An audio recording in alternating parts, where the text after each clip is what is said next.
Señor consellero, ¿qué cantidad está dispuesto a pagar en multes antes de cumplir la sentencia que le obliga a destituir al director del Instituto Nacional de Silicosis? Creo que acaba de contestarle al señor diputado de Izquierda Unida. Ninguna, evidentemente. Cumpliremos las sentencias en tiempo y forma. Bien.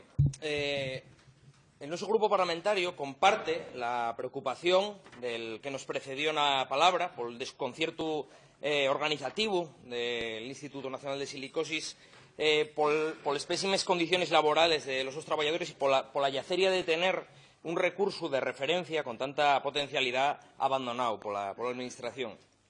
Pero lo que no compartimos es ni la sorpresa ni la decepción. Porque no sé si el portavoz de Izquierda Unida llegó a creer que el proceso de reestructuración administrativa que llevaban a cabo para tarazar Silicosis de Luca, para disgregarlo, como dijeron, iba a servir para aumentar esa autonomía organizativa que se requería. La cuestión es que si alguien lo creyó, duró poco la ilusión, porque pronto se vio que el principal potencial que veía la Consellería en Silicosis no era ese de ser sustento para el trabajo de salud laboral que debería desempeñar el Instituto, referencia a nivel estatal, sino que el principal potencial que veía era el de ser asiento de un suculento puesto para amistades, ¿no? Lo que lle una silla más de chiringuito dentro de la constelación de mandos intermedios del SESPA, de directivos tanto de la Administración como de agencias o empresas públicas como lle Gispasa, ¿no? Y a nos esto lle lo que nos preocupa, lle este enchufismo a cara de perro donde solo quien tiene padrín se bautiza, que espanta a los profesionales con verdadero talento y que, por tanto, depaupera la nuestra sanidad. Porque, además, llegue esto no es un caso aislado. ¿Cuántas jefaturas de servicio están anuladas por sentencia y pendientes de nuevo concurso? ¿O qué es lo que vienen diciendo persistentemente los tribunales sobre los perfiles de plazas que se venían haciendo? La situación ya es tan generalizada que incluso hay casos de enchufismo en cadena. Y hay un ejemplo que es curiosísimo. Manuel Antonio López de la Cera tiene que dimitir del su puesto de alto directivo en el SESPA por una adjudicación que llevó el SOFIU, por un contrato que llevó el SOFIU. Y para sustituir a esta persona, Manuel Antonio López de la Cera, entra Miguel Ángel Rodríguez, que previamente tenía un cargo directivo en Gispasa, ¿no? Vemos cómo estos nombramientos y enchufes y destituciones pues acaban siendo encadenados. Y ahora hay otra cuestión que nos llama también la atención, y es que justamente van y despiden al gerente de Gispasa y nos preguntámonos por qué ocurre precisamente ahora, ¿no? Cuando precisamente hay unos meses se dio un escándalo que de sobra ya era motivo para destituirlo, que ya era que este gerente hacía publicidad de una empresa privada, la persona que más cobraba de la Administración asturiana, en torno a 94.000 euros al año, y con ese no lo despidieron, y resulta que lo destituyen ahora, ¿no? Esperemos que esta no sea de esas noticias que se entiende mejor xuntes. Pero bien, el caso es que queden 2 días para el pago de la primera multa, ¿no? Que queden 2 días para cumplir la sentencia, y nos lo que queremos saber es cómo piensa afrontarlo. Si lo veis despedir de una vez, si piensa pagar les multes o si piensa recurrirlo. Esperemos que esto último no, que no siga utilizando el dinero de todos los asturianos y asturianos para dar satisfacción a los caprichos, echando el pulso a la justicia para imponer a los amigos del su partido.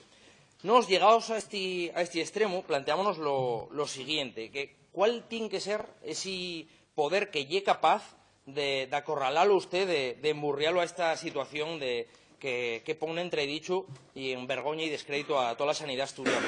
Yo figúrome una forma sombría, entrando en sin picar en el so despacho, apoyando la mano en el so hombro y diciendo: Paco, mira, tenemos aquí un chaval que hay que colocar, necesitamos que tenga un buen puesto, que tenga un buen sueldín, y un chaval de la familia, tuvimoslo trabajando en el Ayuntamiento de Mieres hasta el 2011. En 2011 perdimos el ayuntamiento, entonces tuvo que emigrar y entonces el chaval ahora quiere volver, ¿no?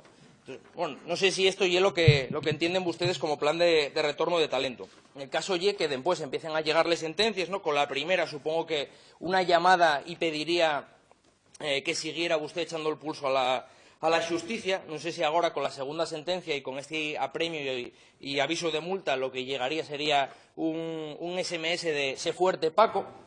Pero la cuestión es que, señor consellero, los tribunales a usted lo nomaron responsable de este despropósito. Usted es el responsable directo de este caso de enchufismo intolerable. Y entonces pues, queremos que nos responda claramente si lo va a destituir y si no lo hace, si no lo destituye, además de pagar la multa, lo que diríamos es que ya que tiene pensado hacer de la Consellería de Sanidad una sastrería de trajes a medida, pues que lo sistematice de alguna manera y que incluya entre los requisitos a determinados puestos tener el carné del Partido Socialista. Muchas gracias.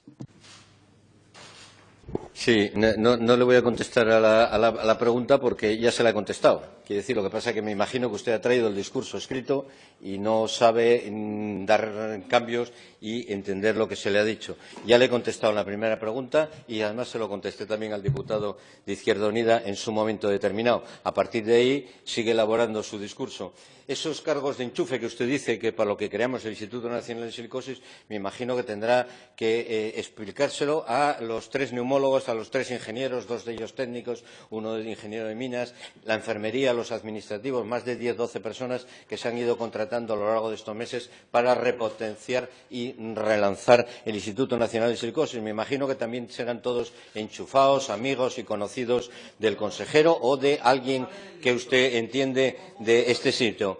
El director del Instituto Nacional de Silicosis, como todos los cargos directivos, y en eso es lo que estamos en desacuerdo con los tribunales y por eso utilizamos los mecanismos de las apelaciones, es un cargo que simplemente dice de libre disposición y es lo que no entendemos por parte de los tribunales y por eso lo hemos recurrido. Tan sencillo y tan simple como que las sentencias se recurren o no se recurren cuando se considera que son recurribles o no recurribles y ahí está la legalidad vigente. Me imagino que como usted entiende poco de eso de lo que es la legalidad vigente, recuerdo una conversación con usted aquí en la Junta que decía si el consejero lo tiene que poder todo, tiene que hacer lo que le salga exactamente de las narices, en cualquier momento cesar o dimitir o nombrar a quien sea. Como usted esto no lo entiende y no lo comparte, pues evidentemente sí, nosotros entendemos y compartimos que las sentencias judiciales están para cumplirlas y mientras no haya una sentencia y no haya una resolución definitiva, son apelables y ahí nos mantenemos porque no compartimos la opinión del señor magistrado, no la compartimos y por eso, como no la compartimos, tenemos en este momento una apelación hecha al Tribunal Superior de Justicia, a la Sala de lo Contencioso Administrativo. Y cuando tengamos la resolución del Tribunal Superior de Justicia, pues actuaremos en consecuencia una vez más.